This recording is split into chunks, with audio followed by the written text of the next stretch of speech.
Welcome to The Explainer. Today, we are diving into something called mental wealth. It's this really powerful framework for building, that inner strength that just doesn't quit. Let's jump right in. Okay, so let's start with something I think we've all felt. You know that moment? Someone falsely accuses you of something or just treats you completely unfairly. What's the first thing you feel? It's that hot flash of anger, right? That sense of resentment that just wells up. And honestly, it feels like the only possible reaction. But here's a thought. What if that reaction, that totally understandable anger, is actually a trap? What if it's a cycle that just pulls you deeper into negativity, locking you into this frustrating loop you can't seem to break out of? Well, there is another way, and that's where this idea of mental wealth comes in. It's really the key to shattering that cycle and getting your inner balance back. So, what exactly is mental wealth? It's not about pretending you don't have problems. Nobody has a problem-free life. It's more like having this deep, internal bank account of resilience. It's this cultivated inner richness that lets you handle whatever life throws at you with a sense of balance, of grace. And here's the best part. This isn't some fuzzy, abstract concept. It's a real practical skill. And it's built on 3 core emotional states that, and this is crucial, you can actually learn to control. So let's get into what those are.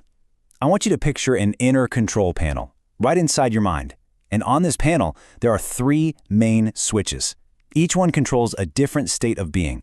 And learning how to flip these switches, that's the real secret to building your mental wealth. Okay, so here are the 3 pillars, the 3 switches. You've got appreciation, which is all about your emotions, finding the value, the lesson in things.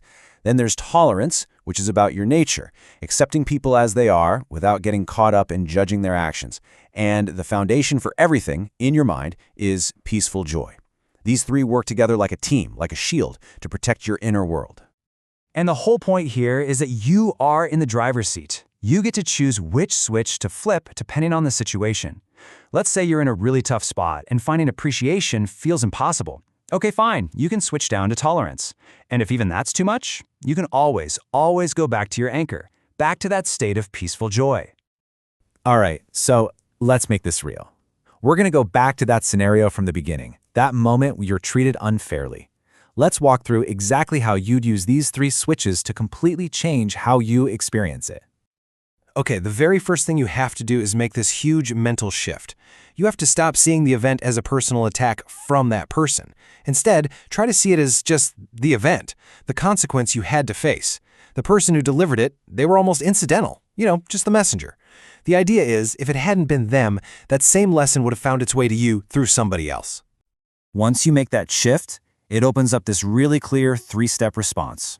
You start with your foundation, peaceful joy, then you activate tolerance, and finally, you work your way up to appreciation. So let's break down what each of those steps actually looks like. So step 1, flip that switch to peaceful joy.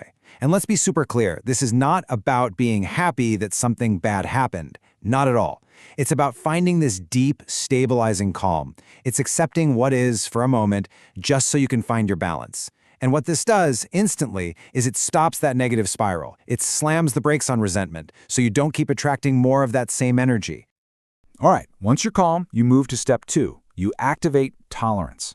This is where you deliberately separate the person from the action. You see them for what they were in that moment, just the delivery person for an event that was going to happen one way or another. And when you do that, you free yourself from all that blame, all that resentment. And man, the amount of emotional energy that frees up is just incredible. And that brings us to the final switch, appreciation. Now listen, this is probably the most misunderstood part, so it's super important. You are not finding appreciation for the person. You are not grateful for the bad thing that happened. No way. You are grateful for the lesson the event taught you. See the difference?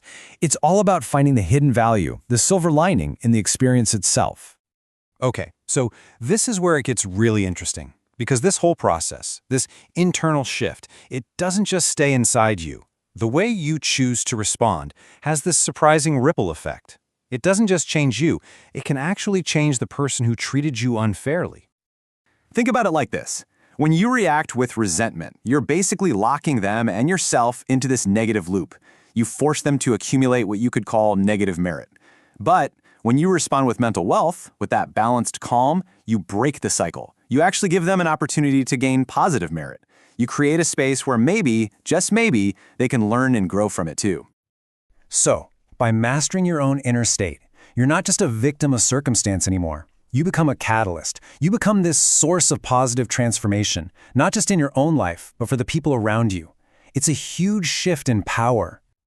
So, let's just recap the big three: appreciation, tolerance, peaceful joy. Remember, these aren't just nice ideas. They're real, practical tools. They are the 3 switches on your inner control panel. And you can learn to use them anytime you need to guard your inner peace and build that unshakable resilience. And that's really what this is all about. When you learn how to operate this control panel inside you, you're not just handling problems better, you're actually unlocking a whole new level of what's possible for you. So, I'll leave you with this question to think about. If you could truly, really master your inner state, what else in your life would become possible?